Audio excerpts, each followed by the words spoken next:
Alors Michelin, c'est une entreprise française d'abord, qui est née il y a à peu près un siècle. C'est un groupe qui fait à peu près 110 000 personnes, 22 milliards de chiffre d'affaires.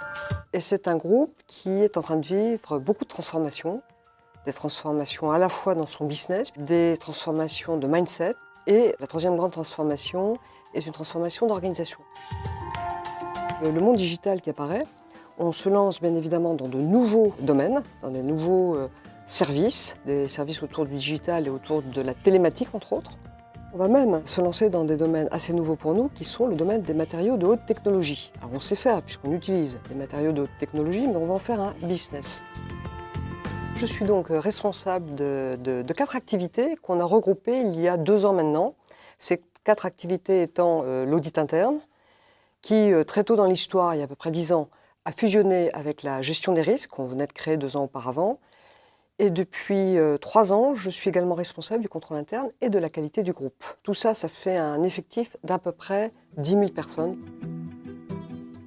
L'agilité, ça suppose de pouvoir anticiper ce qui va se passer. C'est pas toujours facile. Ça suppose au moins d'être très réactif quand les choses se passent. Nos métiers, on les a beaucoup transformés de manière assez radicale, c'est-à-dire transformer la mission, la raison d'être, transformer le staffing, transformer les manières de travailler ensemble, transformer la manière de reporter, transformer les modes de gouvernance. Donc c'est des transformations lourdes. Il est important dès le départ de concevoir tous ces dispositifs avec une optique de responsabilisation forte. Il faut que tous ces dispositifs deviennent des outils de management ou des outils de pilotage. Quand on est agent du changement et quand on a à se transformer régulièrement, il faut agir sur tous les leviers possibles. Alors d'abord, il faut beaucoup influencer le top management. Vouloir influencer en démarrant par le terrain, c'est plus compliqué quand même que de commencer par le haut et que ça se décline en dessous. Le deuxième élément, c'est qu'il faut beaucoup communiquer. Et comme on est maintenant dans des époques où la communication se fait par différents canaux, il faut utiliser tous les canaux. Et puis troisièmement, il faut beaucoup former. Pour déployer nos dispositifs de maîtrise des risques, nous avons défini des principes structurants, responsabilisation et simplification. Les contrôles qui ont été retenus viennent tout simplement des référentiels métiers existants. Nous avons simplement identifié l'essentiel pour couvrir les activités les plus à risque. Et ainsi, quand ils sont transmis dans les opérations, cela devient naturel pour les managers, c'est leur contrôle interne.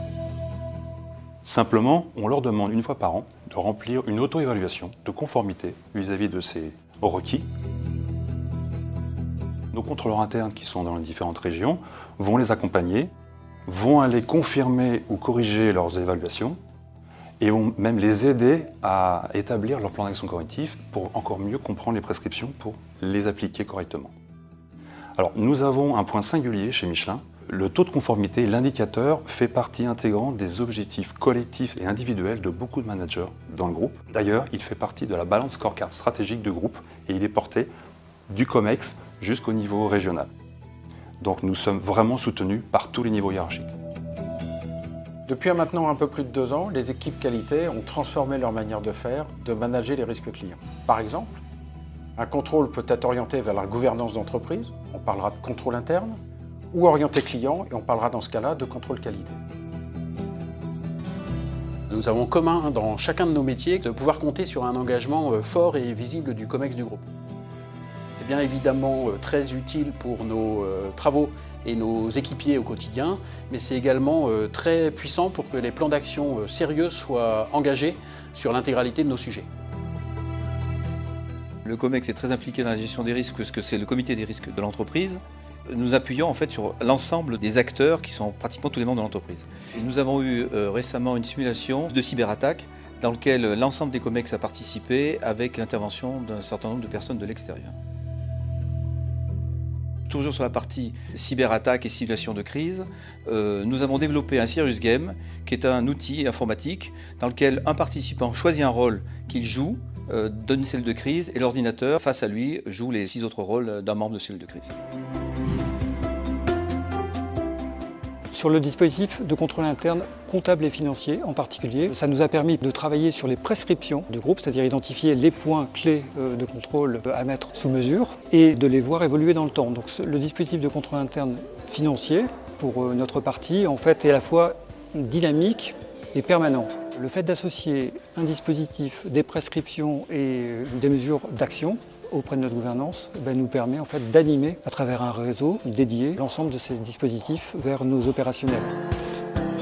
Comme dans tous les domaines de l'entreprise, nous nous basons sur les processus et sur les risques. Nous sommes dans un contexte qui évolue rapidement, de plus en plus d'interfaces, d'échanges avec l'extérieur, de plus en plus de fournisseurs, donc un monde très complexe. Dans le même temps, nous avons des objectifs qui sont ambitieux. L'an dernier, nous devions augmenter le taux de résolution des non-conformités. Nous avons atteint l'objectif, qui n'était pas facile. Dans les années à venir, nous allons travailler à augmenter le taux de conformité. Pour ce faire, nous avons renforcé l'équipe et nous avons travaillé à simplifier nos manuels de contrôle interne. Pour finir, nous travaillons à rapprocher les contrôleurs internes des équipes opérationnelles pour intégrer dans tous nos projets dès le départ les exigences du contrôle interne et être plus efficaces. Nous sommes plus jeunes dans le cadre de la mise en place du contrôle interne sur le périmètre environnement et prévention des risques, qui recoupe l'environnement, l'hygiène, la sécurité, la sûreté, l'incendie, la santé.